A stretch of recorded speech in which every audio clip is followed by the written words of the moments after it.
Hi, this is Steve again from 22nd Century Mindware, looking at the Visual Calculator app. We've already went through some things in our other videos, so I'm just going to feed off there. You could take a look at that for the basic video and the buttons along the data input screen. So we looked at how to add a formula to our favorites list. So we'll just go in there and see what, from the main menu you could go there. So favorites list. So far we have two. These are the ones perhaps the ones you use most often. You can have as many as you want. You'd have to scroll through if you have lots, or you could use the search functionality up here. Time might come where you have a few too many and you think, oh man, I never use rectangle area anymore. So you can click on edit, switch this, and delete that one from the favorites list. So we'll go ahead and do that. Do you really want to? Confirming that you want to. Yes. So now you only have one in the favorites list. Turn edit back off, and then you could use your favorites list or go back to the main menu, and we'll do that. The other way to go through your formulas is by category. And so every formula could be entered into as many categories as you want. So if we're looking for the area of objects, we'll just click on that category, and all the formulas that have been put into that category will come up. Now we can see we have lots here. So if we want to be more specific, we could search again, and we'll just search the ones in that category. And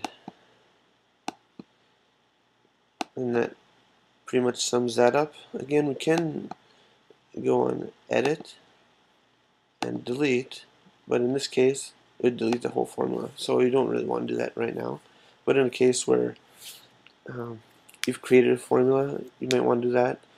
Or if there's an update to a formula, you may need to delete that formula first, so the new one will come in and be the updated one. Also, if you have the full version, once you're in edit mode, click on the formula to give more options for that formula. So now you could rename it if you like to, change the summary, that's a small description that you see.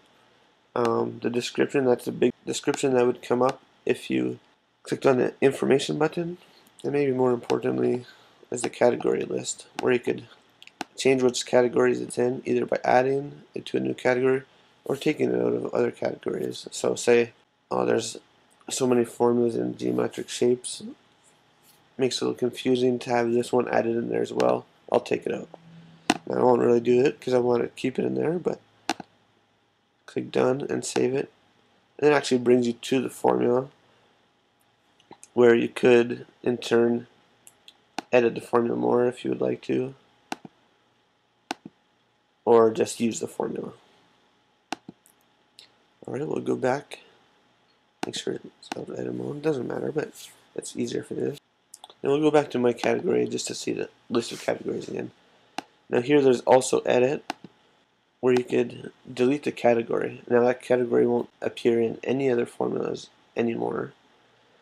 So the way to use it again would be to recreate that category and then add it back to all the formulas that you would like it added to. This could also be a quick way to remove all the formulas out of a certain category and then just re-add the ones that you want after. So currently I do not want to do that, so I'll just click that off, turn off edit mode, and go back to the main menu, where we'll look at my formulas. Now this one just gives a list of all the formulas that you have on here. You could use the search functionality. You could use the edit functionality that we've already described, and where you could delete it or edit the information if it's still in edit mode. If we look here, we'll see the title, the summary, which is a short description, and clicking on this button gives you the long description. And those are the things that you can edit once you're in edit mode.